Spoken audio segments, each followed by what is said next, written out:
تازه خبر د طالبانو یو مهم پلاوي پاکستان ته پټ سفر کړی. د یاد پټ سفر موخه پر ټي ټي پي ډلې خبرې اترې دي دا چې په دغه مهم پلاوي کې کومو مهمو چارواکو سفر کړی او یاد پلاوي هلته په ناسته کې پر کومو مسایلو خبرې کړي. که غواړئ پوه سئ نو ویډیو تر پایه وګورئ.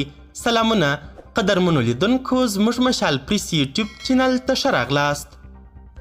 پاکستاني رسنۍ وایي د افغان طالبانو پلاوي پر ټي ټي پي د خبرو لپاره په پټه اسلام آباد ته سفر کړی. د پاکستان پوځ ته نږدې اکسپریس تریبیون ورځپاڼې 13 شنبه راپور ورکړ چې د افغانستان د طالبانو د حکومت د استخباراتو یو پلاوی په پټه پاکستان ته تللی چې له پاکستاني چارواکو سره د ټي ټي پي په اړه د پاکستان پر اندېښنو خبرې وکړي. ورځپاڼې بې له دې چې د سرچینې نوم یاد کړي ویلي چې په کابل کې طالب چارواکو تایید کړي چې د استخباراتو د عمومي رئیس عبدالله غزنوي په مشرۍ پلاوی اسلام آباد ته تللی چې پاکستان ته د ټي ټي پي له لورې پر ګواښونو خبرې وکړي. د ورځپاڼې پر اساس دا سفر 13 میاشت کابل ته د پاکستان د دفاع وزیر خواجه آصف د سفر په تعقیب کې کیږي. خواجه آصف او ورسره مل پلاوي ادعا کړې وه چې افغان طالبان د پاکستاني طالبانو د جګړې د مخنیوي او د هغوی د میشتولو لپاره د مالی مرستې غوښتنه کړې ده.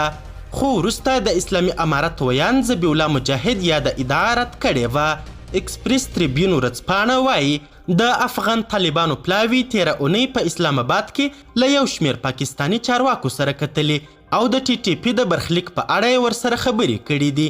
ورځپاڼې ته یوې بلې نامعلومې سرچینې ویلي چې له عبدالله غزنوي سره د طالبانو د استخباراتو په پلاوي کې د دې ادارې یو بل مهم غړی محمد وردګ هم ملګری دی او دې پلاوي ته بشپړ واک ورکړل سوی چې د ټي ټي پي په اړه د پاکستان پر اندېښنو خبرې وکړي او پریکړه وکړي.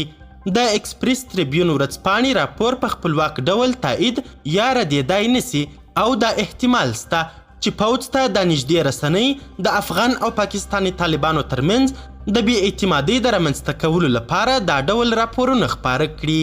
قدرمنو لیدونکو، د ویډیو له کتلو مو نړۍ مننه.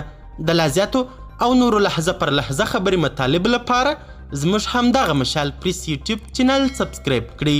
تر بیا او بلې ویډیو ښه وخت ښې چارې. د الله پامان.